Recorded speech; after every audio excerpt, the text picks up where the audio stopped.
She said that seconds after she closed her eyes, she felt a ghostly presence in the room. It was Teresita Basa. At first, I thought I was dreaming. Welcome to Watch Mojo, and today we're counting down our picks for the top 10 paranormal murder investigations. Father Moore, you told us that in the exorcism we just heard, you actually saw, once again, this black-robed figure or demonic apparition. Am I right? Yes. For this list, we'll be looking at homicide cases that allegedly involved paranormal phenomena. Do you buy any of these stories? Let us know in the comments below. Number 10. The Red Barn. How much stock do you place in dreams? Back in 1827, English couple Maria Martin and William Corder were planning on eloping in Ipswich and had arranged to meet at a local landmark known as the Red Barn. Martin's family later received letters from Corder claiming that they were happily married. Don't be afraid, Maria. You shall be a bride of death. But then, Martin's stepmother began having troubling dreams that Maria had been murdered. She instructed her husband to dig in the Red Barn's grain storage bins, where he found his daughter's body. I didn't do it, I swear I didn't do it. William Corder, I arrest you for the murder of Maria Martin. Come. Corder was publicly executed. When he was executed at Bury St Edmunds, it was a national holiday with thousands of people coming. While the paranormal element received much attention, there may be a mundane explanation. There were rumors that Maria's stepmother was having an affair with Corder before he ran off and helped plan the murder. Number 9. Leading police to a body. When 6-year-old Australian girl Kaisha Abrams went missing in 2010, Cheryl Carol Lagerway believed that she had the answers. The Aboriginal elder had a dream about Kaisha and claimed that her body would be found in a nature preserve near Sydney. She and a friend traveled to the location and did indeed find a body, just not that of young Kaisha. Well, I did think it was Kaisha, but it turned out that it wasn't to be. And it was even more sad for the person, the relatives of the person that they did locate. Instead, they discovered another homicide victim. The body is thought to be that of missing woman Christy McDougall, and 2 people were charged in her death. You can't imagine anybody doing that to anybody, and we're still really trying to come to terms with it. As for Kaisha Abrams, it was sadly discovered that she had been killed by her mother, who was sentenced to a maximum term of 22 years in prison. The arrest finally came when Abrahams and partner Robert Smith unknowingly led police to the grave by going back there on the 1-year anniversary of her death. Number 8. Mary Jane Reid and Stanley Skridla. On the evening of June 24, 1948, young Navy veteran Stanley Skridla and telephone operator Mary Jane Reid went out for a date in Oregon, Illinois. They were last seen at a local tavern around 11:30 p.m. before heading out to a local lover's lane. Their bodies were later found in separate locations. Leading suspects included Mary Jane's former beaus, but the case was never solved. There are still few answers in the 1948 cold case in Ogle County of the murders of Mary Jane Reid and Stanley Skridla. However, some believe that Mary Jane's ghost haunts the tavern in which they were last seen. Shortly after buying the building, the new owner started getting odd sensations. Some employees refused to work night shifts and reported objects moving on their own.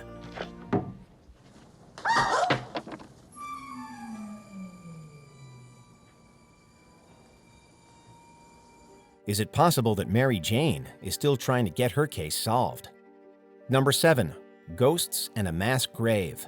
Every Thanksgiving, the grandfather of twin brothers Bill and Frank Watson told them the same ghost story. Back in 1909, a man was walking home in Malvern, Pennsylvania, when he saw a pair of dancing ghosts at Duffy's Cut, a stretch of railroad tracks in the woods. The man believed that they were among 57 Irish railroad workers who supposedly died from a cholera outbreak. So is disease the real culprit behind these deaths? Some believe that story just doesn't add up. In 2002, the Watson brothers started digging in the area of Duffy's Cut and found a mass grave.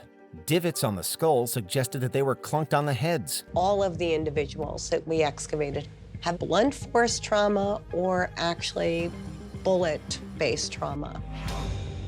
One of the skulls shows a very distinct hole. The motivation behind the possible slayings remains unknown. Railroad officials covered up the killings to protect their efforts to recruit more cheap labor. Number 6. The Devil Made Me Do It case.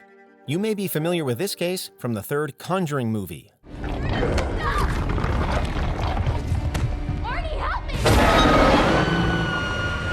On February 16, 1981, Connecticut man Arnie Cheyenne Johnson stabbed his landlord, Alan Bono, to death.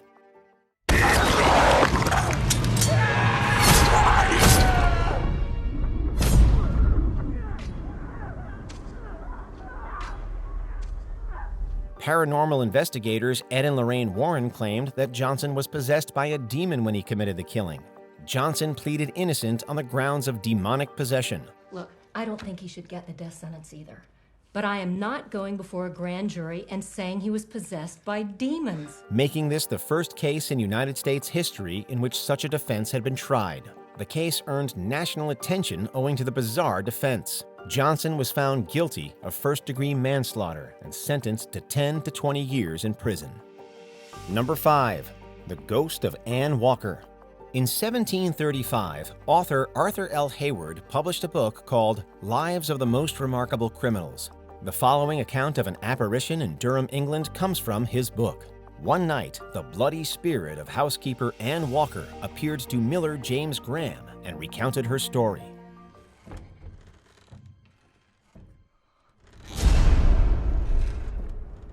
She had gotten pregnant by a relation of hers, Mr. Walker, who killed her with an accomplice named Mark Sharp. Graham went to the Justice of the Peace and had Walker's death investigated. The body was where the ghost claimed it would be, as were the belongings of Mark Sharp. Both Sharp and Walker were found guilty of the crime and sentenced to death. Number 4. Anneliese Michel. The story of Anneliese Michel is quite famous, having been adapted into several movies, including the 2005 horror film The Exorcism of Emily Rose. Michel was diagnosed with epileptic psychosis and depression as a teen and suffered years of mental anguish. This is a rare development, to be sure, but one that I have witnessed numerous times. You mean that Emily was both epileptic and psychotic? Yes. When medication failed to help, her family suspected that she was possessed by a demon and subjected her to 67 exorcisms. Don't ask it any questions or pay any attention to what it says. It? We won't be dealing with Emily tonight. She subsequently died of malnutrition at 23 years old. Following an investigation, her parents and the 2 priests that conducted the exorcisms were charged with negligent homicide. They were all found guilty of Michelle's death and given suspended sentences. You are guilty, Father Moore. And you are free to go. This court is dismissed. All right. It's often seen as a tragic case where mental illness was misdiagnosed in favor of supernatural interpretation. Number 3. Teresita Basa speaks through another. Chicago resident Teresita Basa was found dead in her apartment on the night of February 21, 1977. Her body was discovered when the fire department was called to deal with a blaze, and it's believed that the perpetrator set the fire to cover up their crime. Initially, the apartment seemed unoccupied, but soon the firemen made a grim discovery. It seemingly worked, as the trail quickly went cold. A few months later, Basa's co-worker, Remibius Remy Chua, helped crack the case. According to Remy's husband, Remy woke from a nap in a trance, spoke in a different voice, claimed to be Teresita, and told him that her killer was another co-worker named Alan Showery. He said the first session only lasted about 30 minutes, and then at the end his wife woke up. He asked her if she knew what happened. She said she didn't. Following a homicide investigation, it was proven that Showery did indeed commit the crime, and he was sentenced to 14 years in prison. To this day, I'm not quite sure if Teresita came back. It's one of those bizarre incidents that you don't know is true or not true. Number 2. The Greenbrier Ghost. In 1897, Elva Zona Hester Shue supposedly died of natural causes in Greenbrier County, West Virginia. The official story was that Shue died in childbirth, but her mother wasn't so sure. Please don't leave me. Help her! Help her, please! What's happening? She can't breathe. No. Just breathe, love. Breathe. Mary Jane Hester claimed that her daughter's ghost visited her in the night and told her that her husband, blacksmith Erasmus Shue, was the true culprit. She said he had choked her, crushing her windpipe and breaking the top vertebrae in her neck. Hester approached a local prosecutor, and he had Shue's body exhumed. Following an autopsy, it was found that Shue had been strangled and that her neck was broken, which thoroughly debunked the childbirth story. Shue's husband was later found guilty of her death and sentenced to life in prison. He died of an unknown epidemic that went through the prison population in March 1900 and was buried in an unmarked grave.